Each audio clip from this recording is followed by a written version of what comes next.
जाई परिबि कि के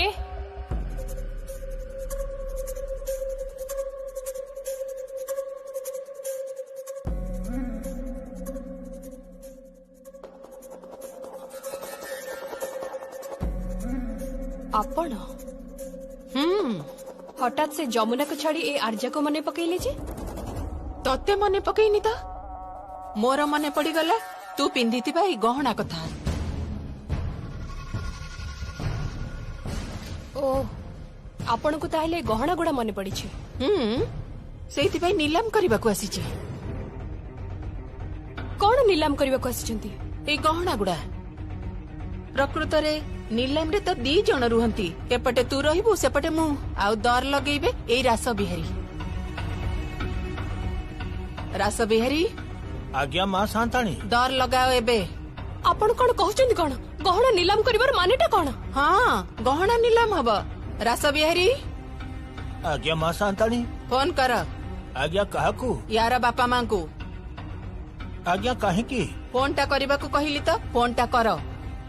आ सुन से जो कौन गोटे जिनिसटा जहा को टिपिले समस्ते सुनी पारंती सेटा को टिप। आज्ञा आज्ञा करूछी। आपण मो बापा मां को काहे के फोन करूछंती? आपण कोन कहउछंती? म किछि भी बुझी पारुनी। साक्षी दरकार पड़िबो तो एई नीलाम रो नियम अनुसार हमर जने साक्षी दरकार पड़िबो। जी प्रकृत रे तमर तो सक्षम नै निज झियो को गहना किनि दबा पई, तेनु नीलाम करबा को बाध्य होउची। हाँ प्रत्येक गहना किंतु 5 लाख रु डाक आरंभ करिची। कथाटा कौन जानिच? आगरु आमर ए जमी जमा संपत्ति ए सब को नै बहुत नीलाम होतिला, आउ सब किछि आमे किणी नौथुलु। आउ आजी मोर निजर गहना तम झियो पाखरु नीलाम रे किणुची। ए सब आपण कोन कहउछंती? कोन कहउछंती आपण? आपण तो हम मान को असम्मान करूछंती। सम्मान असम्मान बोध तमर कौन अच्छी? नहेले मो भली जने बुढ़ीर लकरु गहना सबु नेई तम झियो निजे पिंधि थांता आउ निजकु ए घरर बहु बोली दाबी करि थांता। अच्छा सुन तमर ए झियर कोनोसी खूण अछि ना कोन? माने अन्य कोनोसी बरपात्र मिलु नांती? ता नहेले सी एमिति मो संगीत पछरे पड़ी छि काहे कि कुह तो? माउसी अरे कौन हिची कौन? जहा इच्छा ताहा कहउछंती, बहुत अपमान दउछंती। कौन कहउछंती? कौन कहउछंती? आम झियर बोधे किछि खूण अछि आउ सेइति पई से कोडे संगीत पछरे पड़िछि। आपण आपण कौन कहउछंती माउसी? आमे किंतु आपण को बहुत श्रद्धा करू, तम मानक प्रति किंतु मोर बिंदुए मात्र श्रद्धा नहीं। प्रकृत रे तम मानकर झियो आम परिवार रो इज्जत को नीलाम करबा आगरु मु ए गहना गुडा नीलाम करबा को चाहूची। अच्छा केते टका दरकार कुह तो? माने केते टका दरकार होची तमर स्वाई परिवार रो? कुह ना कुह कुह, मु बस्ता बस्ता टंका तुमको पठाई देबी। माउसी आपण किंतु हमको असम्मान करूचंती। सम्मान दबा भली कोनोसी काम तो करिनी तम झियो। एई असम्मान ही तमर प्राप्य। कुह कुह केते दरकार? केते टंका दरकार तमर कुह?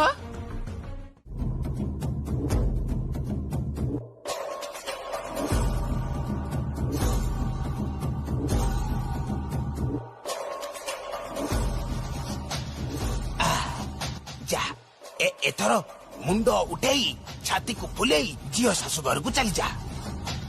अरे जा जा आउ डेरी करना ए ने धर जा जा भारी पड़। अरे बाबा सहर को जीवु तो केड़े बड़ बंधु घर। हाँ डेरी है जा भारी पड़। किंतु 46,000 टंका। अरे ये की कथा? अरे बाबा धीरे धीरे देई दबु। हाँ आउ आगो को काली पूजा अछि, तापरे लक्ष्मी पूजा अछि। तोर कोन कामर अभाव? हाँ तू तो कटी खिया लोक। जा जा जा भारी पड़ जा। अब हाँ जा भारी जा चल।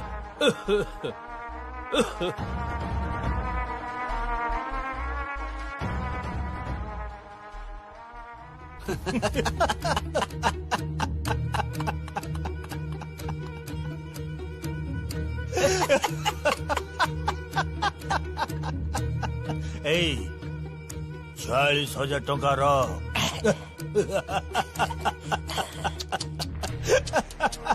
ସେ ଜାଣିନି ଯେ କୋଉ ଜିନିଷ ଉପରେ ସେ ଟିପ ଚିହ୍ନ ଦେଇଗଲା। ତୋ ଘର ତ ଏବେ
କେତେ ସୁନ୍ଦର ଦେଖାଯାଉଛି ମା। କିନ୍ତୁ କିନ୍ତୁ ଜେଜେମା ଏସବୁ ଗହଣା ଗୁଡା ତ ଆର୍ଚିଆ ପିନ୍ଧିଥିଲା। ମୁଁ କହିଥିଲି ନା ସବୁ ଗହଣା ମୁଁ ନେଇ ଆସିବି। ଯିଏ ପିନ୍ଧିଲେ ଗହଣାଟା ମାନିବ ତାକୁ ହିଁ ଏ ଗହଣା ସବୁ ପିନ୍ଧେଇ ଦେଇଛି। ତୁ ତ ମୋ ପସନ୍ଦର ସେଇ ଝିଅ ଯିଏ ମତେ ସାହସ ଯୋଗେଇ ଦେଇଥିଲା, ମତେ କଥା କହିବା ଶିଖେଇ ଦେଇଥିଲା। ମୁଁ ତ ସବୁ କିଛି ଭୁଲି ଯାଇଥିଲି। ଘରର ଗୋଟିଏ କଣରେ ପଡି ରହୁଥିଲି। ଯିଏ ଯେତେବେଳେ ପାରୁଥିଲା ମତେ କଷ୍ଟ ଦଉଥିଲା। ଏମିତିକି ଖାଇବା ପାଇଁ ବି ପଚାରୁ ନଥିଲେ। ତୁ ତ ମତେ ପ୍ରଥମେ ବୁଝେଇଥିଲୁ ଯେ ବୟସ ହେଲେ ବି ପ୍ରତ୍ୟେକ ମଣିଷଙ୍କର ନିଜ ଇଚ୍ଛାରେ ବଞ୍ଚିବାର ଅଧିକାର ଅଛି।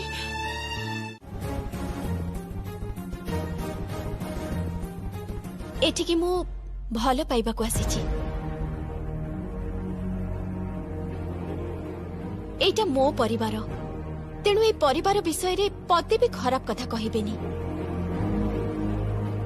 କେଦାର ରାୟ ମୋର ପୂଜ୍ୟ ଶ୍ୱଶୁର, ତାଙ୍କ ସ୍ତ୍ରୀ ମୋର ଶାଶୁମା, ଆଉ ଏଇ ଘରେ ମୋର ଖୁଡି ଶାଶୁ, ଦାଦା ଶ୍ୱଶୁର, ପିଇସା ଶାଶୁ, ନଣନ୍ଦ ସମସ୍ତେ ଅଛନ୍ତି। ସେଥିପାଇଁ ଏଇ ଘର ବିଷୟରେ କୌଣସି ନିନ୍ଦା ବି ଏଇ ଘରର ବୋହୂ କେବେ ସହ୍ୟ କରିବନି।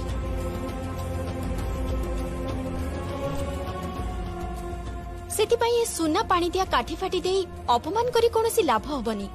ବରଂ ଯୋଉଦିନ ସୁନାର ଢୋଲ ନେଇ ଆସିପାରିବେ, ମାନେ ଖାଣ୍ଟି ସୁନାର, ସେଇଦିନ ଏ ଘର ଲୋକଙ୍କ ସାମ୍ନାକୁ ଆସି ଉଚ୍ଚା ସ୍ୱରରେ କଥା କହିବେ। ତା ଆଗରୁ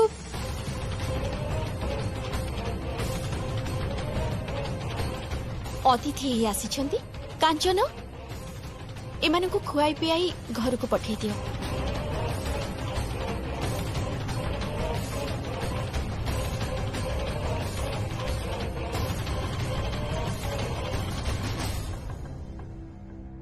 ତୋର ଏତେ ବଡ ସାହସ? ଏଇ ଦେଖ, ତୁ ତା କରୁଛନ୍ତି। ଆପଣ ଆପଣ ତୁ ତା କରୁଛନ୍ତି କାହିଁକି? ନା ମାନେ ଆପଣଙ୍କ ଘରେ କଣ ତୁ ତାକର ଚଳେ?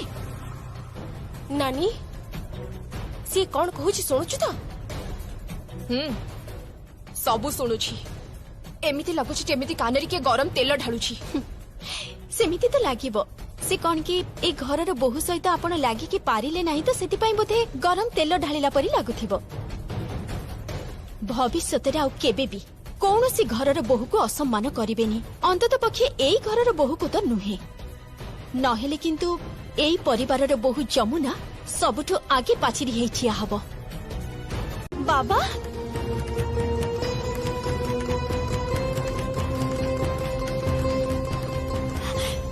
ବାବା ବାବା ତୁମେ ଢୋଲ ବଜାଉଛ କଣ ପାଇଁ? ଆଉ ତମମାନେ କେତେବେଳେ ଆସିଲ ମତେ ଖବର ଦେଲନି କାହିଁକି? କଣ ଯେ କରୁଛ? ମା କୃଷ୍ଣା ତମମାନେ କେତେବେଳେ ଆସିଲ? ହଁ ରେ ଆଜି ତୋର ଚତୁର୍ଥୀ ହବ ବାସର ରାତି। ହେଲେ ବଡ ବାବୁ କହୁଛନ୍ତି କଣ କହୁଛନ୍ତି? ବାସର ରାତି ହବନି।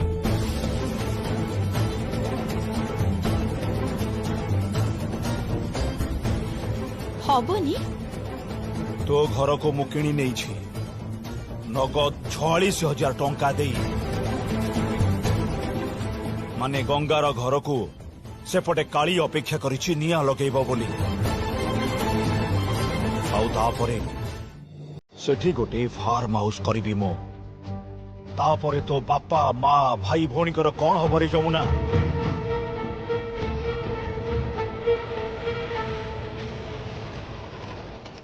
ନାଇଁ ତା ଭଉଣୀକୁ କିନ୍ତୁ ମାନେ ମୁଁ ଭୂଷଣ କାକା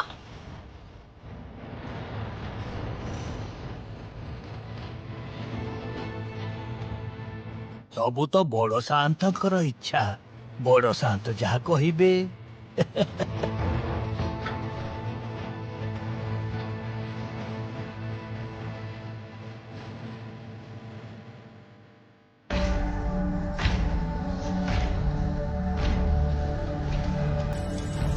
ଆପଣ କଣ ଚାହୁଁଛନ୍ତି?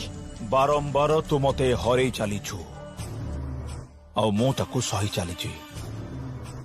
ହେଲେ ସବୁ ସମୟରେ ଏଇଟା ହେଇପାରିବନି। ସେ ଯାହା ବି ହଉ ରକି ଆଜି ତତେ ଗୋଟେ ରୁମକୁ ନେଇକି ଯିବ। ସେଇ ରୁମରେ ବସି ତୁ ରାତି ସାରା ଢୋଲ ବଜେଇବୁ। ଚାରିପଟୁ ବନ୍ଦ ସେ ରୁମ୍। ସେଇ ରୁମକୁ କେହି ଯିବା ଆସିବା କରନ୍ତିନି। ତୁ ରାତି ସାରା ଢୋଲ ବଜେଇବୁ ସେଠି। ମନେ ରଖିଥିବୁ, ତୋ ଢୋଲର ଶବ୍ଦ ଯଦି କମିଯାଏ ତାହେଲେ ସେପଟେ ତୋ ଗାଁରେ ଥିବା ଘରେ ନିଆଁ ଲାଗିଯିବ।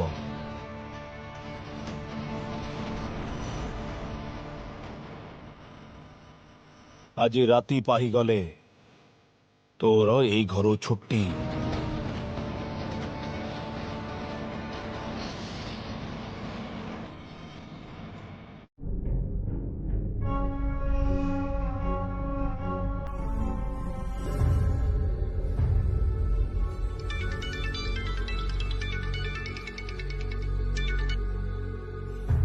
ହ୍ୟାଲୋ ହ୍ୟାଲୋ, କ୍ଷମା କରିବେ ଅନୁରାଧା ଦେବୀ, ମୁଁ ଏତେ ରାତିରେ ଫୋନ କରି ଆପଣଙ୍କୁ ଡିଷ୍ଟର୍ବ କରୁଛି ବୋଲି। ଆପଣ ଆପଣ କାହିଁକି ଫୋନ କରିଛନ୍ତି? ପ୍ରକୃତରେ ରାତି ସାରା ମୁଁ ଭାବୁଥିଲି ଯେ ଆପଣଙ୍କୁ ଫୋନ କରିବାଟା ଠିକ ହବ କି ନାହିଁ। ଆପଣ ତ ଏବେ ଆଉ କାହାର ସ୍ତ୍ରୀ। ଦେଖନ୍ତୁ, ଗୋଟେ ସଂସାରର କର୍ତ୍ରୀ ଆପଣ। ଆପଣଙ୍କ ଚାରିପଟରେ ଗୋଟେ ଲକ୍ଷ୍ମଣ ରେଖା ଅଛି, ଆଉ ମୋ ଚାରିପଟରେ ବି ଗୋଟେ ବନ୍ଧ ରହିଛି। ସେଇ ବନ୍ଧକୁ ପାର କରି ଆପଣଙ୍କ ଲକ୍ଷ୍ମଣ ରେଖାକୁ ଅତିକ୍ରମ କରି ଫୋନ କରିବାଟା ସତରେ ବଡ଼ କଠିନ କାମ ଥିଲା।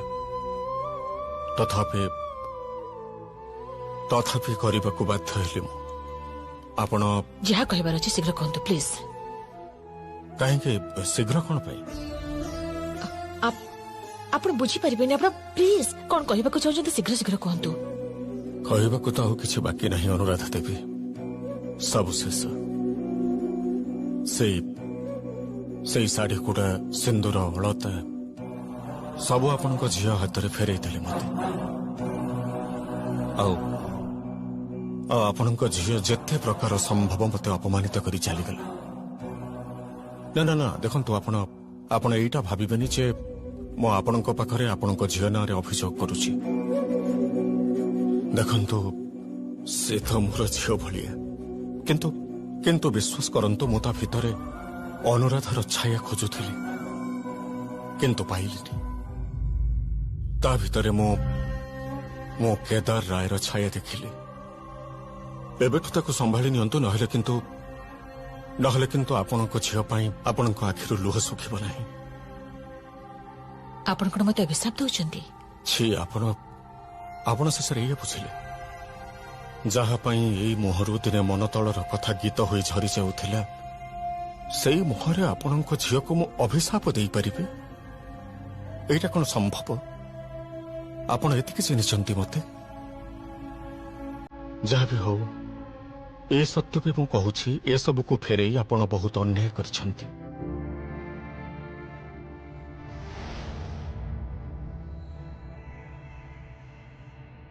ଆପଣ ଫୋନଟା ରଖନ୍ତୁ। କାହିଁକି? ଆପଣ ପ୍ଲିଜ ଫୋନଟା ରଖନ୍ତୁ। ସମସ୍ତେ ଭୁଲ ବୁଝିବେ ମତେ। ଆପଣ କାହିଁକି ମତେ ବାରମ୍ବାର ଫୋନ କରୁଛନ୍ତି କୁହନ୍ତୁ ତ? କାହିଁକି ଫୋନ କରୁଛନ୍ତି? ପ୍ଲିଜ ମତେ ଫୋନ କରିବିନି। କଣ ହେଇଛି? ଆପଣ ପ୍ଲିଜ ଫୋନଟା ରଖନ୍ତୁ। ମୁଁ ଗୀତ ଫୋନ କରୁଛି, ପ୍ଲିଜ।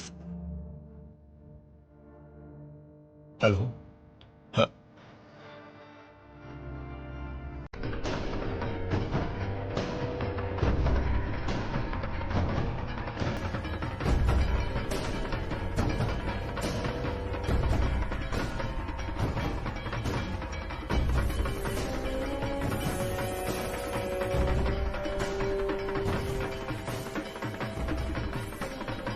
ମୋ ପୁଅର ବାସର ଘରେ ପୁଣି ଯମୁନା?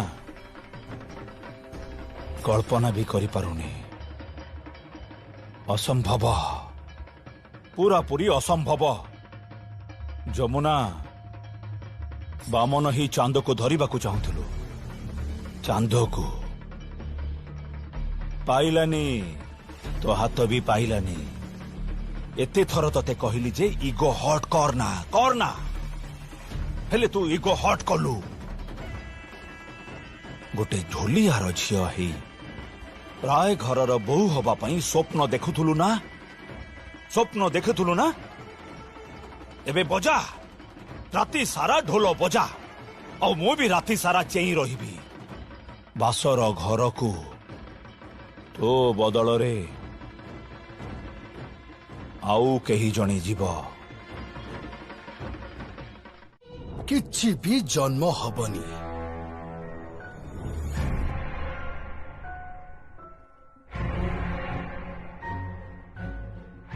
ତମେ କଣ କହୁଛ ସେତେବେଳେ କହିଲ?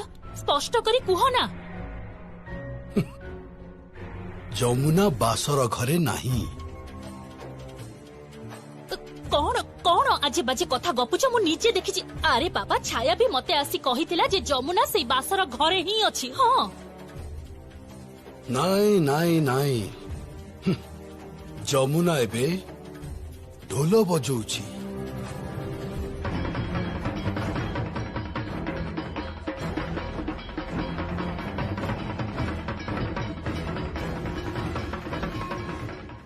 ଓହୋ, ମା ବାବାଙ୍କ ମୁଣ୍ଡଟା ନା ପୁରାପୁରି ଖରାପ ହେଇଯାଇଛି। କିଛି କରିବାର ନାହିଁ। ଯମୁନା କାଳେ ଢୋଲ ବଜାଉଛି, ଆଉ ଆମେ ତାକୁ କେହି ବି ଶୁଣିପାରୁ। ନା, ଶୁଣି ପାରିବନି। ଭୁଲି ଯାଉନି ଯେ ରାୟ ପରିବାରର ନାଚ ଘରଟା କୋଉଠି।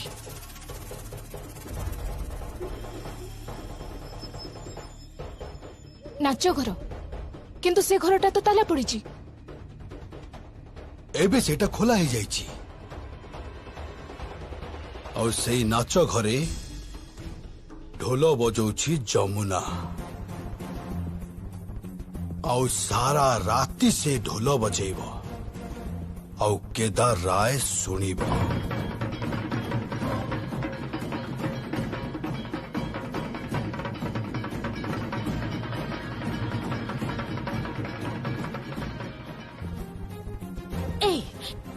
କଣ କହୁଛ ତମେ? କଣ କହୁଛ? ମୁଁ ଠିକ କହୁଛି। ଆଜି ରାତି ସାରା ସେ ଯମୁନା ଢୋଲ ବଜେଇବ, ଆଉ ଢୋଲର ଶବ୍ଦ ଯଦି ଥରୁଟିଏ ବି ବନ୍ଦ ହୁଏ, ତେବେ ଯମୁନାର ଗାଁରେ ଥିବା ଘର ଜଳି ପୋଡ଼ି ପାଉଁଶ ହେଇଯିବ। ଗଙ୍ଗା ଢୋଲିଆର ସେ ଭଙ୍ଗା ଘର ତ ଏବେ ଗଲା।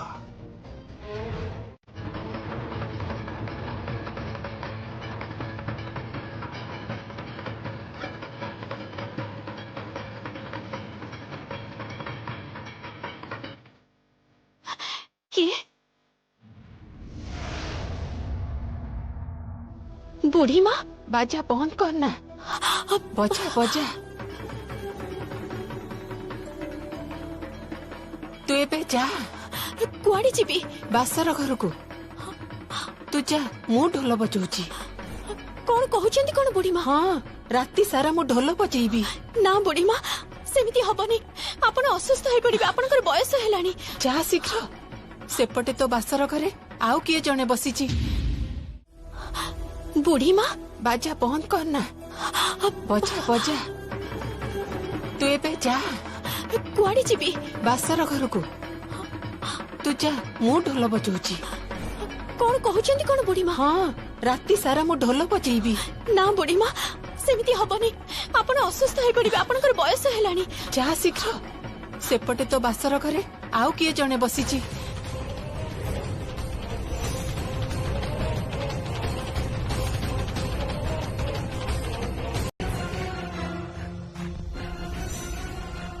ଆର୍ଯ୍ୟା ତମେ?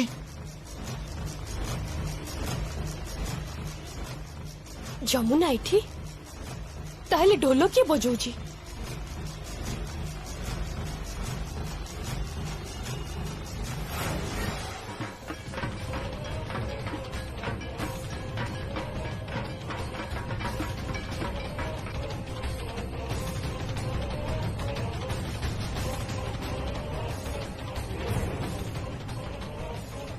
ଏମିତି ଭାବେ ଆଉ କାହାର ବାସର ଘରେ ଚୋରଙ୍କ ପରି ଓଢଣୀ ଦେଇ ନିଜକୁ ଲୁଚେଇ ଦେଲେ ଏଇ ମଣିଷଟା ତମର ହେଇଯିବନି ଆର୍ଯ୍ୟା, କେବେ ବି ହବନି।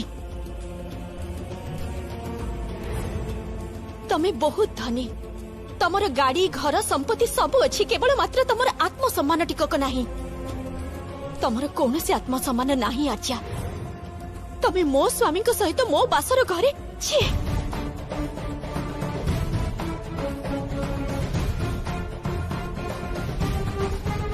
ତମେ ଅନ୍ୟାୟ କରିଛ ଆର୍ଯ୍ୟା, ବହୁତ ବଡ ଅନ୍ୟାୟ କରିଛ। କଣ ଚିନ୍ତା କରିଥିଲ? ହଁ, କଣ ଚିନ୍ତା କରିଥିଲ?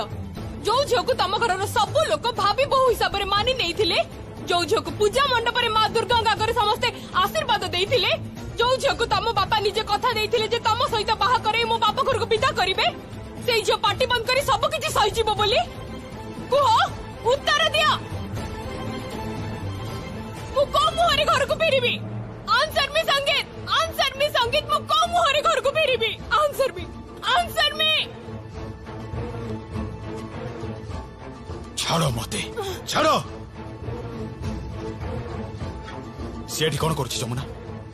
ଆଉ ତମେ ଏବେ କୋଉଠି ଥିଲ?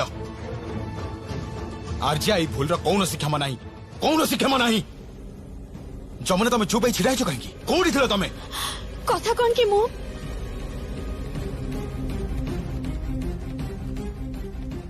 ବାବାଙ୍କ ବିଷୟରେ କୌଣସି ଖରାପ କଥା ପୁଅକୁ କହନା ଯମୁନା।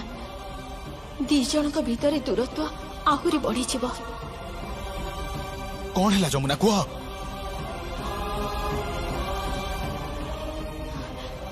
ସେ କଣ କି ମୋର ଟିକେ ଡେରି ହେଇଗଲା ଆସିବାକୁ। ମୁଁ ସେ କ୍ଷୀର ପାନ ଖୋଜୁଥିଲି ତ, ଖୋଜୁ ଖୋଜୁ ଡେରି ହେଇଗଲା ଆସିବାକୁ।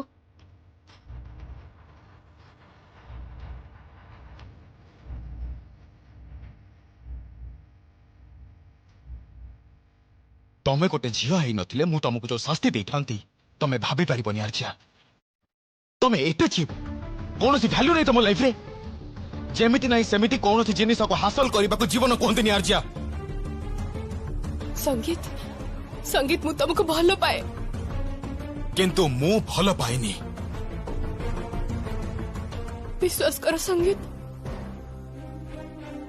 ମୁଁ ସତରେ ତମକୁ ବହୁତ ଭଲ ପାଏ। ଆର୍ଯ୍ୟା ଛାଡ, ବିଶ୍ୱାସ କର। ଆର୍ଯ୍ୟା କଣ ହଉଛି? ଛାଡ ସଙ୍ଗୀତ ପ୍ଲିଜ। ଆର୍ଯ୍ୟା ଛାଡ ମତେ। ଆର୍ଯ୍ୟା କାଟିଲା।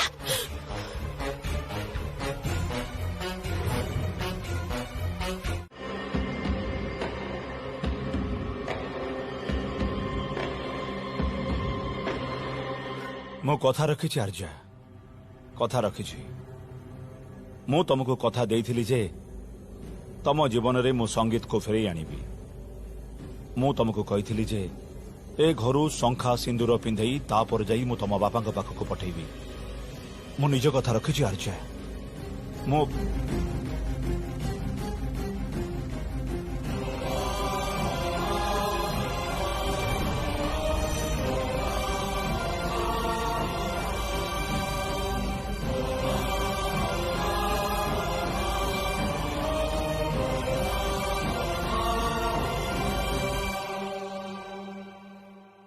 যমুনা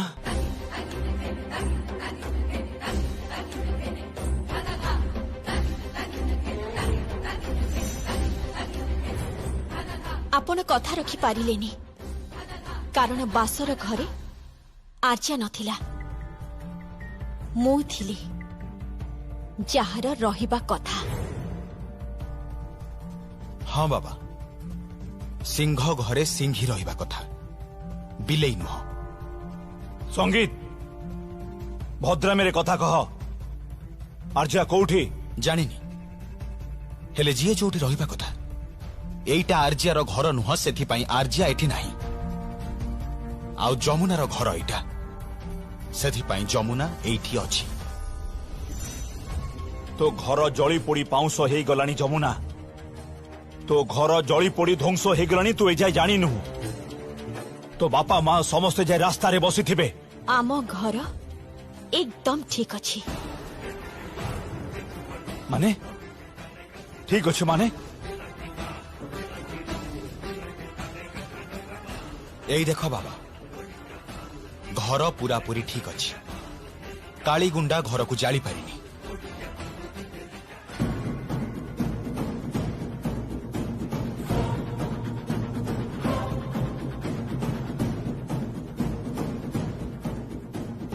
संगीत हाँ आपणक पुओ आपणक नारे थाना रे एतला दबाकू जाउथिले मु तांको मना कली मु तांको बाधा देली आपण हारी जाइछंती आपण हारी जाइछंती आउ सेति पई आजी आपण समस्तक सामने रे कांधरे ढोल पकई ढोल बजेबे कारण काली बासर राती रे बासर घरे मु थिली आर्या नथिला आपण हारी जाइछंती आजी आपणको ढोल बजेबा